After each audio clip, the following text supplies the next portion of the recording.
भाइयों का HRA की ओर से हार्दिक स्वागत करता हूं और अभिनंदन करता हूं। आज जो हमने HRA बनाया है, हिमाचल रीजनल अलायंस, उसके जो घटक दल हैं, पार्टनर्स हैं, उनकी ओर से आज ये प्रेस कॉन्फ्रेंस है। पालमपुर से ही मैं बहुत सी घोषणाएं करता हूं, आपको ध्यान में है। 8 तारीख को धर्मशाला में प्रदेश के 8 राजनीतिक और सामाजिक संगठनों ने मिलकर हिमाचल रीजनल अलायंस का गठन किया है। अब इसकी आवश्यकता क्यों पड़ी, बहुत बार इस बारे में हमने चर्चा की। आज हिमाचल 63,200 करोड़ के कर्जे के बोझ में दब चुका है और इस विधानसभा के सेशन के बाद लगभग 75,000 करोड़ के कर्जे के नीचे होगा।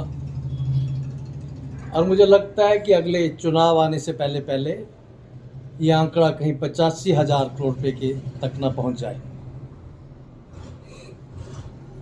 अब हिमाचल कर्जदार घोषित कर दिया गया है, लेकिन हिमाचल की स्थिति ये नहीं है। मैंने पहले भी कहा था कि हिमाचल आज भी भगवान की ओर से रिचेस्ट स्टेट बन सकता है, लेकिन उसको बनाने के लिए एक हिमाचल के लोगों की संवेदनशील सरकार बने, अपने जो रिसोर्सेज हैं उनको मोबिलाइज करे और जो शोषण हो रहा है उसको बंद करे। और उदाहरण के तौर पर हम सब जगह कहते हैं कि केवल और केवल BBMB में ही हमारा 15,000 करोड़ रुपया एरियर फंसा हुआ है। ऐसे हमारा शानन प्रोजेक्ट के अंदर भी हैं। अनेक तरह के हमने पैसे आज अन्य राज्यों से लेने हैं, लेकिन भारतीय जनता पार्टी की सरकार हो चाहे कांग्रेस पार्टी की सरकार हो, ये अपने एरियर्स तक लेने में असफल रहे हैं। चौथे दिन 500 करोड़ रुपए का कर्जा लेने के लिए भीख का कटोरा मांगने दिल्ली चले जाते हैं। स्वाभिमान नहीं है, हिम्मत नहीं है, संघर्ष की मादा नहीं है। और जब हमने गहराई से देखा इसका वजह क्या है, तो आप जानते हैं मैं तो लोकसभा में सांसद भी रहा हूं। बहुत बार हिमाचल के अधिकारों की हमने आवाज उठाया है, लेकिन बदकिस्मत से राजनीति में हमारा दबाव नहीं बनता है।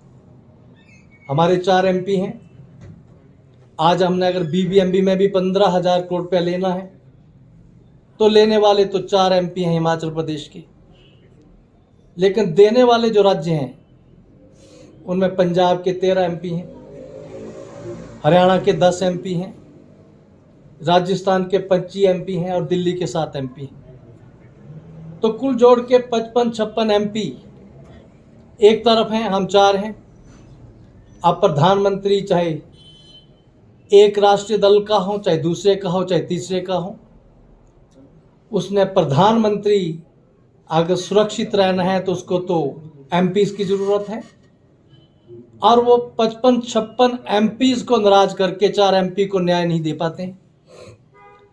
तब हमें जरूरत पड़ी कि अगर हमने बनाया है तो हमारा मिशन क्या है, हम करना क्या चाहते हैं। अब HRA की ओर से आने वाले विधानसभा चुनाव के अंदर हमारा मैनिफेस्टो क्या होगा, घोषणा पत्र क्या होगा, वो तो बाद में करेंगे, लेकिन एक मोटे तौर पर एक विजन क्या होगा।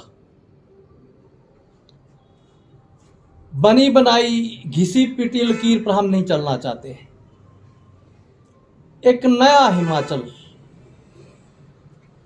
आत्मनिर्भर हिमाचल, स्वाभिमानी हिमाचल, ये खड़ा करना चाहते हैं। उस दृष्टि से हमने बहुत से बुद्धिजीवियों को बिठाया है पिछले 2 महीने से, उनका मार्गदर्शन ले रहे हैं। उनमें यूनिवर्सिटीज के वाइस चांसलर्स हैं, प्रोफेसर्स हैं, डिफरेंट डिपार्टमेंट्स के हेड ऑफ द डिपार्टमेंट्स हैं, अलग अलग वर्गों के लोग हैं, चाहे बागवान हैं, चाहे किसान हैं। अलग अलग वर्गों को बिठा करके हमने जो विजन बनाया है उसका अपने एचआरए का जो मिशन है हमारा 2022, उसका आज फर्स्ट चैप्टर जो कल को यही मैनिफेस्टो में जाने वाला है, आज पालमपुर की ऐतिहासिक धरती से हम घोषणा कर रहे हैं। इसमें प्रायोरिटीज पर सबसे ऊपर बेरोजगारी का मुद्दा है। 14 लाख बेरोजगार हैं। अभी विधानसभा के अंदर प्रश्न का उत्तर में बताया गया है कि पिछले 3 सालों में बीजेपी की सरकार ने 41,000 लोगों को रोजगार दिया है। हालांकि वो आंकड़े भी झूठे हैं। 7-8 हज़ार उसमें मल्टी टास्क वर्कर को शामिल किया है, पिछले साल भी शामिल किया था, लगाए गए नहीं थे। इस साल भी उनको शामिल कर रहे हैं। लेकिन मैं अगर उनको मान भी लूं तो 24 घंटे के अंदर अंदर हम ओल्ड पेंशन भी देंगे और एरियर भी साथ देंगे। विवेक शून्य हो गए हैं, कह रहे हैं हजारों करोड़ रुपया चाहिए। मैं मुख्यमंत्री को बार बार बोल चुका हूं। शिमला में भी एचआरए की ओर से हमने धरना दिया था ओपीएस के समर्थन में। उस दिन मैंने मुख्यमंत्री जी को कहा था मैं तो शिमला आया हूं, अगर आपको विवेक नहीं समझ नहीं है तो आप मेरे घर में आ जाइए, दिन में शर्म आती है, रात के अंधेरे में आ जाइए, चीफ सेक्रेटरी फाइनेंस सेक्रेटरी को लेके आइए, मैं बताऊंगा आपको। 1 पैसा और नहीं चाहिए बजट में, 1 पैसा कर्जा नहीं उठाना पड़ेगा। इसी बजट में पेंशन दिया जा सकता है। विवेक कौन देगा? आता भी नहीं है, सीखना भी नहीं चाहते। इसलिए हमने कहा है 24 घंटे के अंदर अंदर सारे कर्मचारियों को ओपीएस भी दी जाएगी और साथ में एरर भी दिया जाएगा। दूसरा, एचआरए ने यह बड़ा ऐतिहासिक फैसला किया है। ये कर्मचारियों को लंगड़ा रोजगार, आउटसोर्स, कॉन्ट्रैक्ट, पीटीए, एसएमसी, ना जाने कितनी कैटेगरीज में बांट के रखा हुआ है। हमने कहा जितने समय लगे हैं एचआरए आने के बाद उन सबको हम रेगुलर करेंगे और भविष्य के लिए कोई भी बिना नियमों के भर्ती नहीं होगी और रेगुलर भर्ती होगी। एक भी भर्ती नहीं होगी, जो होगा रेगुलर भर्ती होगा। वेतन भी रेगुलर के कर्मचारी के तौर पर मिलेगा। एक और बहुत बड़ी समस्या आ गई है, डीपीसी नहीं डिपार्टमेंट्स में हो रही है। हमने भारत का विश्व बनाना है। कॉलेज के बच्चे पढ़ रहे हैं, यूनिवर्सिटी के बच्चे, मुझे आज तकलीफ हुई सुन करके 132 हमारे गवर्नमेंट डिग्री कॉलेज हिमाचल में हैं। 132 में से 86 कॉलेजेस में रेगुलर प्रिंसिपल नहीं है, पोस्टें खाली हैं। क्वालिफाइड प्रोफेसर हैं, 4 साल से डीपीसी नहीं हुई है। 4 साल से, पिछले 1 साल से भी ज्यादा समय से सारी फाइलें एसीआर सेक्रेटरी एजुकेशन के टेबल पर है, लटकाया जा रहा है। आज ही मैं फेसबुक में देख रहा था, एक होने वाले प्रिंसिपल ने सोलन के एरिया का है, उसने कहा है मैं 31 मार्च को रिटायर हो रहा हूं, मैं डिप्रेशन में चला गया हूं, मैंने 4 साल पहले प्रिंसिपल बनना था, नकम्मी सरकार की वजह से मैं प्रिंसिपल बन के नहीं रिटायर होऊंगा, मैं प्रोफेसर बन के रिटायर होऊंगा। उसकी व्यथा को कौन सुलझाएगा? ये नकम्मी सरकार की कार्यप्रणाली है। इसलिए हमने कहा है एचआरए की सरकार बनेगी, ये डीपीसी टाइम नहीं फ्रेम होगा। जिस दिन पोस्ट रिटायरमेंट होगी, स्थान रिक्त होगा, तत्कालिक रूप से अधिकारियों का ऑर्डर होगा, उसको भरा जाए डीपीसी करके, किसी की प्रमोशन ना रोकी जाए। ये उसका राइट बनता है, ये हमने तय किया है। इसके साथ साथ ये सैनिकों का प्रदेश है।